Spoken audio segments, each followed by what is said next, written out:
Do we have a question or two for the professor?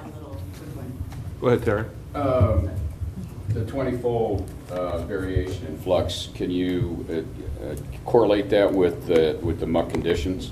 Yes. So the spatial variation is driven by variations in the composition of the muck. And so water content, organic matter content are very good predictors of what the flux will be. And so we're working our hardest to get the fluxes from every muck deposit that we can to be able to give the best advice. Where should we go? What muck should we prioritize for removal? Anybody else? Charlie? Yeah, great presentation, Dr. Fox. And I think it just reinforces the importance of removing muck. I know there's almost like an anti-muck group that thinks we shouldn't be doing this. There's toxic components in the muck. But we're data-driven in our decisions, and this type of information only furthers what we've learned so far, that we do need to focus a lot on muck removal, and I hope we can get this type of information out to the public as well as to our county commissioners. A couple of things too, I was interested, you mentioned about the holes, the dredged areas. Well, those are really good areas for sea trout and other fish, especially when the water gets cold. And they used to host the gator trout that we used to have out here. So there's another benefit to that from a sports fishing aspect, and I think we need to focus on that, or at least tout that. One question I did have was about the stability of the caps when you put those in. What keeps them in place? Is there seagrass growing in there that roots and helps? So that's a great question. So I am not an expert on the different designs of caps. I have looked at the efficacy of using this cap, this opportunistic thing that came along to see if it would work. This was a very interesting case because it was a pit that was not full of muck. It was one of the very few that's not full because it was a more recent dredged pit. And so the cap stayed in place because there was some edge on it. And so I've talked with people who have built caps, for example, down in Palm Beach area, and they would build kind of a barrier beforehand, and then the method that you use to spread the cap is really important. If you dump it on with a backhoe, right, you're going to spew the muck everywhere. If they've actually have some sand slingshots or sand spreaders that you can slowly make it kind of rain down on there, and those seem to be very effective. They've had good luck. And one of the things that I didn't mention as part of this study is we were really concerned that was going to happen. So we did a large surrounding area to look for muck, see if any of this muck was escaping. And so we've calculated that all of the muck was still there. So based on the amount of sand they added, based on the amount of muck that was there, and based on the size of the hole, the muck is all still there. We're actually seeing it compress a little bit. We're seeing dewatering in situ, which is really cool because that does reduce the fluxes, in addition to all of the other processes going on. Benny?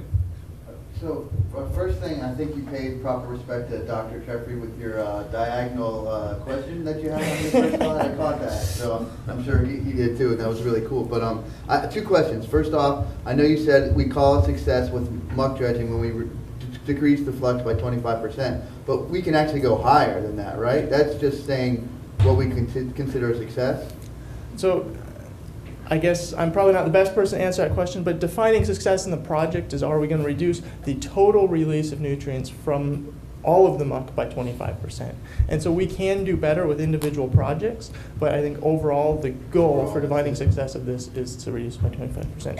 And that goal was based on a lot of modeling that had been done by multiple agencies, looking at how much excess nutrients are in the lagoon, how much we need to decrease the incoming flow of nutrients in order to get the lagoon on a healthy diet.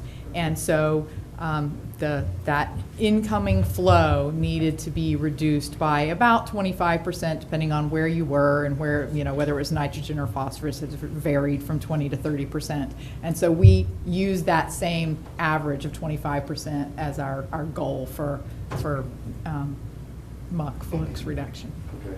And you threw a lot of numbers around, and I caught all of them, so thank you very much. I tried not to get too dated. No, it was fantastic. It filled my appetite for numbers. But so it sounds like there's this new process of capping. It sounds like before you were saying with the burrow pits, if we dredge them, that would then increase our capacity to hold future muck.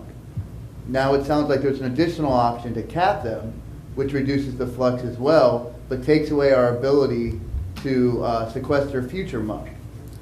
Is there a mathematic correlation? I keep using that word. I don't know why I keep popping up today. But is there a way to see if it's better if we dredge a burrow pit and allow it to sequester that more muck than it is to cap it? I mean, can we say one way or another? Let it fill up again. Right. Yeah. And then dredge it again as opposed to just capping it. Probably depends on the inflow. Yes. So that's a great question, and that's probably beyond my level of expertise. What I would say is leaving strategic borrow pits or some strategically located places to accumulate muck may be important, and there may be some pits that could be capped without causing any kind of problems.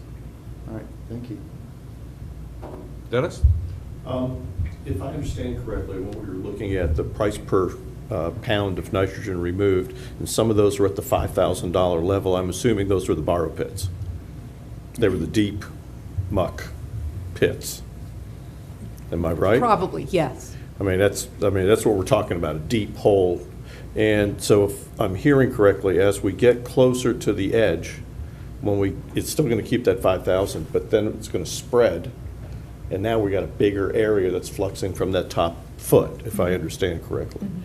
So are we looking at those borrow pits that are getting ready to spill over? So now we've got an extra foot that's being spread out over a larger area, which will then change that whole dynamic completely. Are we looking at that? I think at the moment that's still a little beyond us. So Okay. some of the other researchers at Florida Tech looked at the wave dynamics in different depths of the lagoon, and so even though it doesn't look full, functionally it is full because the wave environment is such that Keeps it if it where it fills is. up anymore, it's so light, it's so easy to get resuspended that it moves to the adjacent side. So there is a possibility Pretty that much everything out there appears to be functioning full. full. Yeah. So it may make sense to go after these deep muck pockets so they don't spread wider, even though they're $5,000 per pound of nitrogen per year. I think the most expensive projects were actually canals. Okay. Where, you have a lot of expense of trying to get in and around docks and other things, and you're not as efficient in removing the muck as well. Unfortunately, that is not supported. Would you like to correct that? And for a second opinion. So I guess there are a couple things that you can take from this, right? If infilling is not that problematic and one of the goals was to prevent the spread of this stuff, then do you have to get all the muck out to begin with, right? And so then all of a sudden you could just stick a straw down there and suck some of it out. And when you're not worried about matching the bottom topography, I don't know about the dredging cost, but I would assume that would get to be a less expensive project. Another thing is not accounted for, to the best of my knowledge, in those numbers, the $5,000 per pound, is the muck that's actually physically removed. That's accounting for the reduced input, so that's reduced flux. And so the 200 tons and the 50 tons of nitrogen and phosphorus, respectively, are not accounted for in the cost. And so that's nitrogen and phosphorus that are removed, but you're getting no credit for it. And those are sediments that, in the right storm conditions, could be lifted and spread over a wide area where they're then going to make those sediments anoxic and kill that life and release phosphorus and use up oxygen. And Is it possible to get those costs, accounting for the removed load? I guess I don't know how you go about creating a cost for what was physically removed, other than saying if it were to flux for 30 years at this rate, you could say this was this much input. And then all of a sudden, I think your cost would appear to drop, but that's a calculation that I think might be worthwhile, but it's not how the regulatory agencies view things. Right, we get credit for muck dredging based on flux reduction. So in terms of the state rules and load reduction credits, there is no credit for what you remove. The only credit is for the flux reduction. Those are correlated, right? I mean, what you remove influences, reduces the amount of flux. Depending on the depth.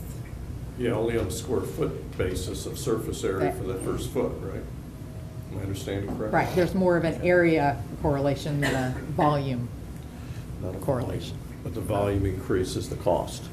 That Yes. may be a short-term perspective versus a long-term perspective as well.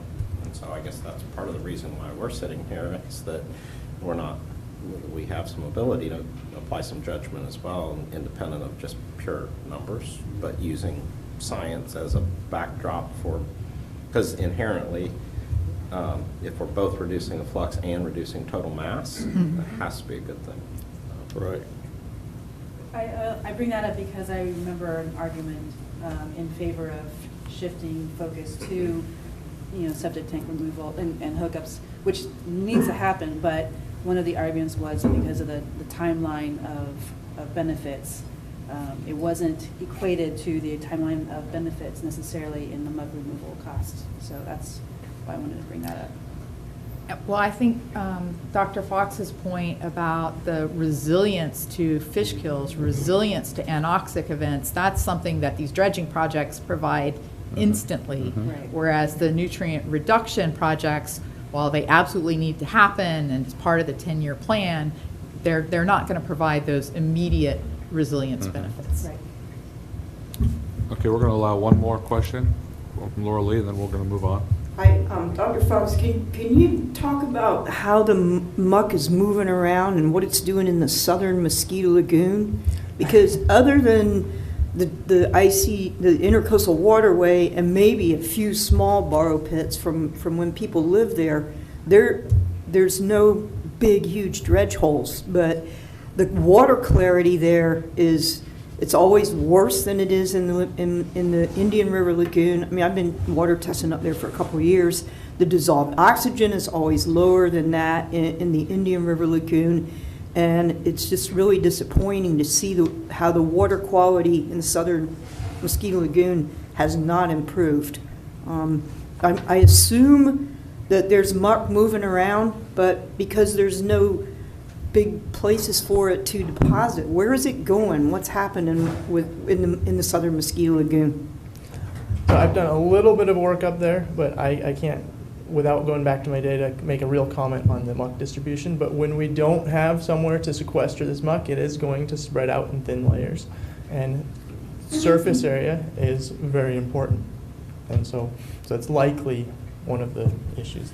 So I'll probably reveal my ignorance here, but I've been told, that there's a theory that when this massive carpet of seagrass died during the brown algae bloom, and it created muck. So you have like sandbars and channels, and sandbars and channels, kind of corduroy effect in a lot of the southern Mosquito Lagoon. So I've been told that the muck is, when the wind stops blowing, the muck kind of accumulates in these channels in between the bars, but then the wind starts blowing again 3 days later, and it moves it again. Is in your opinion, is that what's happening?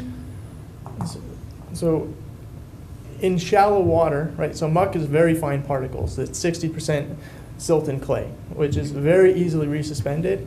And so in shallow water, like in the southern Mosquito Lagoon, any muck that is there, that's not in a deep pit that's away from this wave energy, is very easily resuspended. And so I can't make a full comment, but that's just kind of the What do we idea. do? How do we get it out? Could they dig a deep pit and have it fill in? I mean, could they dig a deep pit and then test it and see if there's muck accumulating there? That would.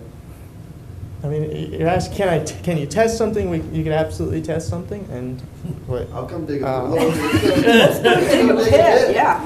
But I need to review some of the data and see what we think is there. Is this stuff muck?